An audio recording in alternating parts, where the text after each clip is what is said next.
नमस्कार, स्वागत है आप सभी का। आप देख रहे हैं इंडिया न्यूज हरियाणा। मैं हूं आपके साथ जया मिश्रा। बुलेटिन की शुरुआत करेंगे और आपको एक बड़ी खबर बता दें।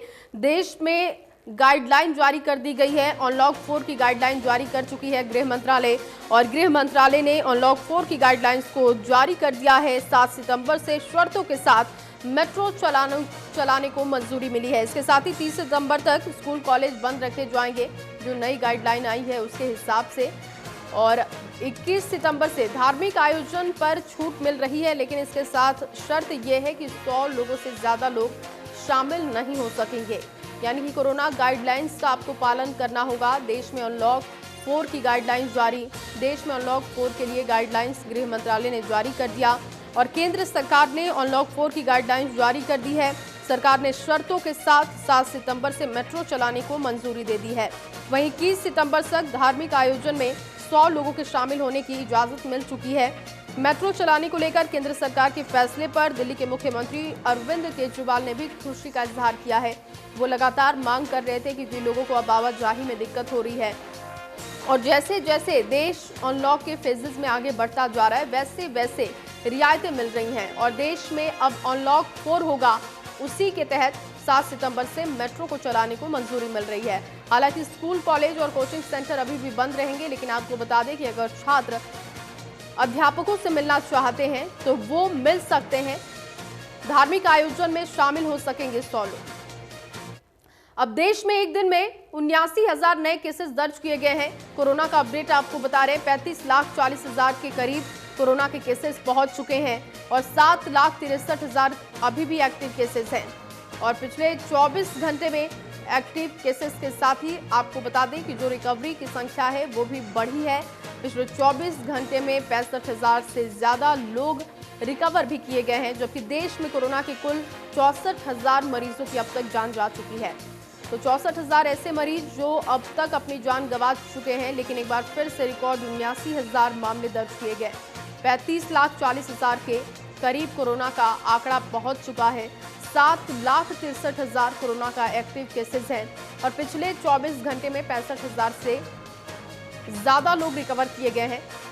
और देश में कोरोना के कुल 64,000 लोग ऐसे रहे हैं अब तक जिनकी जान जा चुकी है। यानी कि 64,000 लोगों की अब तक कोरोना की वजह से जान जा चुकी है, जबकि आंकड़े पर नजर डालें तो 35 लाख को पार कर चुका है।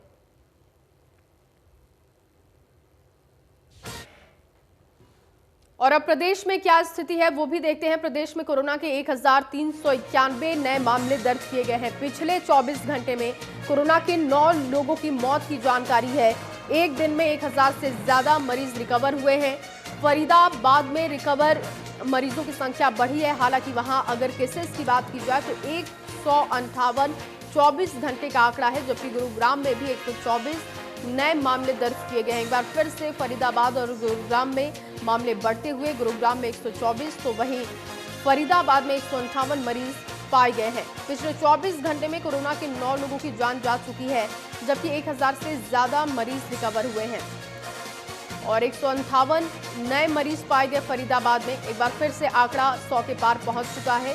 24 घंटे के आंकड़े आपको ये बता रहे हैं। गुरुग्राम में भी 124 केसेस 24 घंटे में पाए गए, और पिछले 24 घंटे में कोरोना से 9 लोगों की जान जा चुकी है।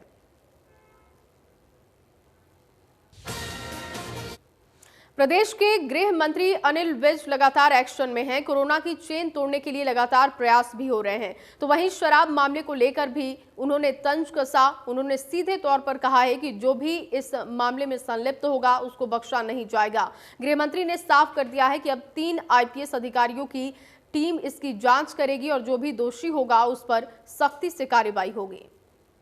हरियाणा में लॉकडाउन के दौरान अवैध तरीके से बेची गई शराब मामले की जांच अब 3 IPS अधिकारियों की टीम करेगी, जिसका गठन सूबे के गृह मंत्री अनिल विज ने कर दिया है। दरअसल SCT की जांच रिपोर्ट में की गई टिप्पणियों के आधार पर हर जिले में जांच के लिए गृह मंत्री अनिल विज ने 3 सदस्यीय टीम का गठन किया है। इस मामले में विज ने कड़े शब्दों में चेतावनी दी है कि जांच के बाद जो भी दोषी पाया जाएगा उसमें से कोई भी बख्शा नहीं जाएगा और सख्त कार्रवाई की जाएगी। देखिए, शराब के जो इलीगल गतिविधियां थीं, उनको जानने के लिए मैंने वरिष्ठ IAS अधिकारी TC गुप्ता की अध्यक्षता में एक 3 सदस्यीय समिति बनाई थी। उन्होंने लगभग 3 महीने में सारा हरियाणा स्टडी करके अपनी एक रिपोर्ट दी थी। उस रिपोर्ट पर मैंने कुछ रिकमेंडेशन दी थी। मैंने उस पर रिकमेंडेशन दी थी कि इसकी विजिलेंस की जांच कराई जाए। उसमें कुछ अधिकारियों के नाम थे, उनकी एक्सप्लेनेशन कॉल की जाए और होम डिपार्टमेंट और एक्साइज डिपार्टमेंट के बारे में काफ़ी गंभीर टिप्पणियां की थी।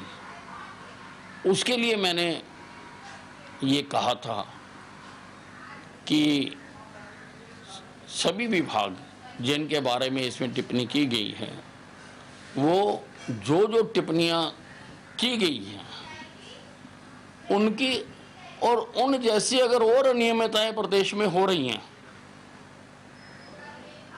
उनकी जांच कराने के लिए एक विभागीय समिति बनाई। मेरी रिकमेंडेशंस को मुख्यमंत्री जी ने हूबहू स्वीकार किया और उसी के तहत अब ये केस विजिलेंस को भी चला गया है और जो अधिकारियों के नाम आए थे उनकी एक्सप्लेनेशन कॉल भी की जा रही है। एससीटी की रिपोर्ट पर गृह मंत्री अनिल विज की सभी सिफारिशें मुख्यमंत्री मनोहर लाल ने अब मान ली है। वहीं एससीटी ने अपनी जांच रिपोर्ट में जिन अनियमितताओं की ओर इशारा किया है, उन सभी मामलों की जांच अधिक गहनता से करवाने की तैयारी शुरू कर दी गई है।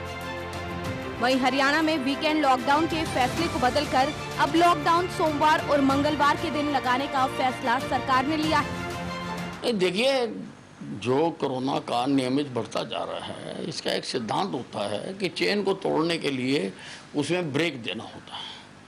अब क्योंकि खुलेपन की बयार चल रही है, ज़्यादा तो बंद किया नहीं जा सकता, तो ये तय हुआ कि कम से कम इसमें 2 दिन का ब्रेक दिया जाए। अब वो 2 दिन कोई भी हो सकते हैं। 2 दिन पहले शनिवार इतवार रखा था कि शनिवार इतवार को बंद रखेंगे, लेकिन कुछ व्यापार संगठनों ने इतराज़ किया कि शनिवार इतवार को सारे कर्मचारियों की छुट्टी होती है, उन्होंने शॉपिंग करनी होती है और उस दिन व्यापार ज़्यादा होता है, इसलिए शनिवार इतवार को ना करके सोमवार मंगलवार को कर लिया जाए। इसलिए सोमवार मंगलवार को कर दिया गया। सर, जो प्राइवेट ऑफिसेज हैं, कंपनी ऑफिसेज हैं, क्या वो भी सोमवार मंगलवार? नहीं, ये केवल दुकान। गृह मंत्री अनिल विज ने बताया कि कोरोना की चेन तोड़ने के लिए ब्रेक देने के लिए जरूरी था। विज ने कहा कि व्यापार संगठनों ने बताया था कि शनिवार रविवार के दिन व्यापार ज्यादा होता है, इसीलिए ये फैसला बदल दिया गया है। Bureau report, India news Haryana. वहीं सोनीपत में इंडिया फर्स्ट कोविड-19 सेफ स्कूल कैंपस कार्यक्रम का आयोजन किया गया। इस कार्यक्रम में केंद्रीय शिक्षा मंत्री रमेश पोखरियाल निशंक भी शामिल रहे। प्रदेश के शिक्षा मंत्री कंवरपाल गुर्जर और सांसद रमेश कौशिक भी कार्यक्रम से जुड़े थे और कार्यक्रम की तस्वीरें भी आपको दिखा रहे हैं। इंडिया फर्स्ट कोविड-19 सेफ स्कूल कार्यक्रम का आयोजन। दिन के इस दौर के दौरान अब कैसे शिक्षा प्रणाली को आगे बढ़ाया जाए, कैसे ऑनलाइन क्लासेस के बाद अब स्कूलों में विद्यार्थियों को लाया जाए, इसको लेकर के देश में एक पहला उदाहरण सोनीपत के लिटिल एंजल स्कूल के द्वारा प्रस्तुत किया गया है। किस तरीके से सुरक्षा के नियम होंगे, इस पर बात करने के लिए हमारे साथ लिटिल एंजल पब्लिक स्कूल के चेयरमैन हमारे साथ में हैं। आर्या जी, क्या कुछ प्रबंध आप देखते हैं, क्योंकि 5 महीने से हमने देखा ऑनलाइन क्लासेस तो थी, लेकिन अब आगे प्रैक्टिकली कैसे हो, कैसे स्कूल में बच्चे पहुंचे, कुछ सुरक्षा के नियमों की बात की गई। केंद्रीय शिक्षा मंत्री ने शुरुआत करी, हरियाणा के शिक्षा मंत्री मौजूद रहे, क्या कुछ वो सिस्टम है जिसकी शुरुआत की गई है, कैसे बच्चे स्कूलों में सुरक्षित होंगे? अब देखिए, हमारे लिए बच्चों की सुरक्षा, हमारे जितने टीचर्स हैं यहाँ पर कार्य करते हैं उनकी सुरक्षा, जो विजिटर्स आते हैं, जो पेरेंट्स आते हैं, उनकी सुरक्षा हमारे लिए प्राथमिकता है। इसीलिए हमने स्कूल में 2 जंक्शंस बनाए हैं, जिसमें एक जंक्शन है जिसमें बड़े बच्चे अंदर आएंगे, एक जंक्शन है जिसमें छोटे बच्चे आएंगे, और हमने टर्नस्टाइल मशीन्स जो कि आपको मेट्रो स्टेशंस पे दिखती हैं, ये लगाई हैं। अब इसमें इन मशीन्स में ये इस प्रकार का एक टैब लगा हुआ है जिसमें बच्चा जो आएगा उसका टेम्परेचर ये मशीन बताएगी और इसमें बच्चे की अटेंडेंस भी लगेगी। अगर बच्चा मास्क नहीं पहन के आया तो मशीन उसको कहेगी वियर अ मास्क। इस तरीके से इसमें है, अगर टेम्परेचर ठीक है, मास्क लगाया हुआ है तो ये गेट खुल जाएंगे और बच्चा अंदर चला जाएगा। तो इस प्रकार से पूरी सेफ्टी से जिस बच्चे का कोई टेम्परेचर अगर मान लीजिए नहीं ठीक तो वो अंदर नहीं जाएगा। ऐसे ही कोई भी टीचर्स हैं या स्टाफ है, किसी को भी कोई तकलीफ है तो हम उनसे यही रिक्वेस्ट करेंगे कि आप घर पर ही रहें।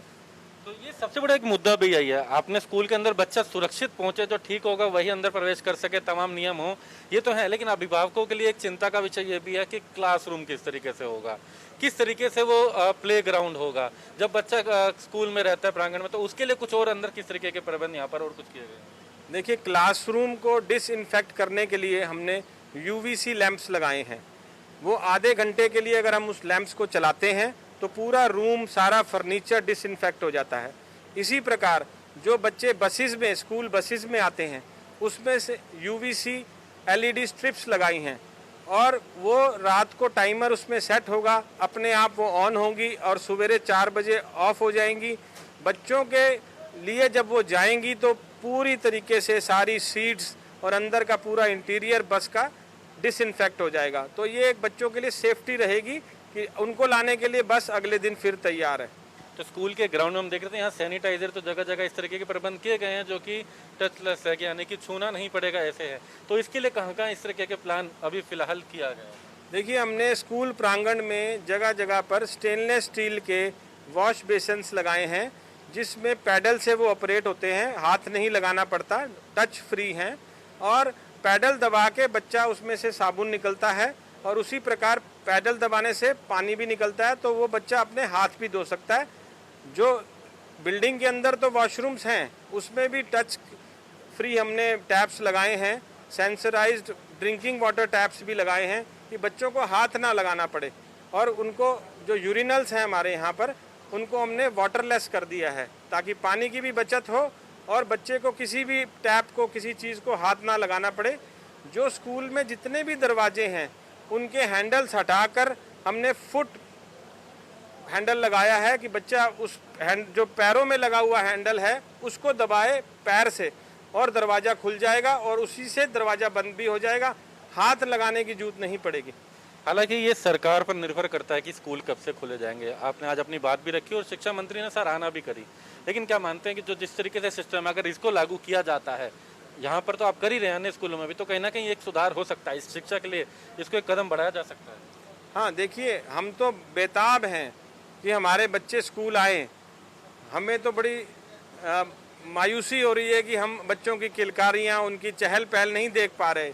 बहुत दिन हो गए स्कूल बंद हुए। बच्चे भी चाहते हैं कि अब अपनी टीचर से मिलें, अपने दोस्तों से मिलें और जिस प्रकार से पहले स्कूल चलते थे वैसे ही चलें। इस प्रकार की सुविधाएं करके अब हमें ये उम्मीद है कि सरकार 50% बच्चों को एक दिन में अलाउ करेगी स्कूल आने में, जब भी स्कूल खुलेंगे।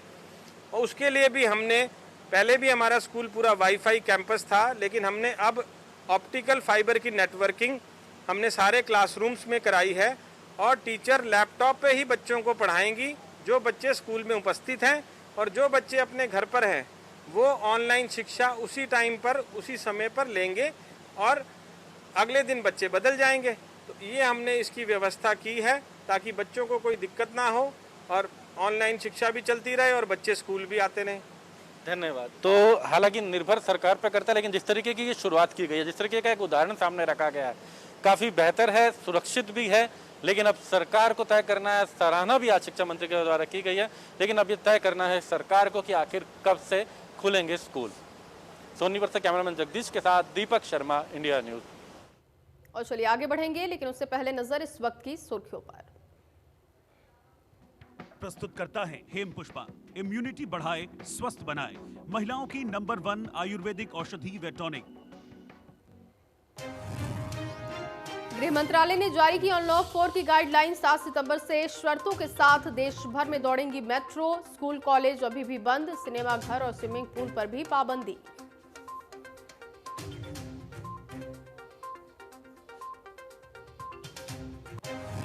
प्रदेश भर में कोरोना के 1391 नए मामले सामने आए। 24 घंटे में 9 लोगों की कोरोना से मौत। फरीदाबाद में 158 और गुरुग्राम में 124 लोगों में कोरोना की पुष्टि। अवैध शराब पर गृह मंत्री अनिल विज सख्त। हर जिले में जांच के लिए 3 सदस्यीय टीम तैयार की गई। विज बोले, जांच के बाद किसी भी दोषी को बख्शा नहीं जाएगा।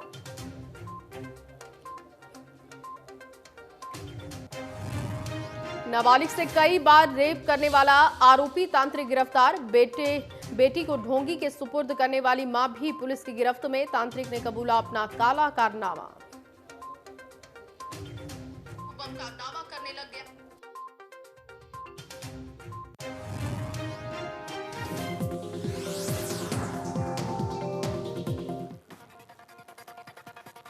गृह मंत्रालय ने जारी की अनलॉक 4 की गाइडलाइन। 7 सितंबर से शर्तों के साथ देश भर में दौड़ेंगी मेट्रो ट्रेन। स्कूल कॉलेज अभी बंद रहेंगे। सिनेमाघर और स्विमिंग पूल पर भी पाबंदी। उत्तर प्रदेश की राजधानी लखनऊ में सीएम आवास के पास हुए डबल मर्डर केस में बड़ा खुलासा हुआ। केस में पुलिस ने गुत्थी सुलझाते हुए बताया कि लड़की ने ही अपनी मां और भाई की हत्या की है। लॉकडाउन के दौरान अवैध तरीके से बेची गई शराब मामले की जांच अब 3 आईपीएस अधिकारियों की टीम करेगी। इस बार वर्चुअल तरीके से हुई खेल अवार्ड सेरेमनी। महामहिम राष्ट्रपति, खेल मंत्री समेत तमाम हस्तियां वर्चुअल तरीके से जुड़ी हुई नजर आई। महिला हॉकी खिलाड़ी रानी रामपाल पीपी किट पहनकर अवार्ड लेने पहुंची। सीएम मनोहर लाल ने हॉकी के जादूगर मेजर ध्यानचंद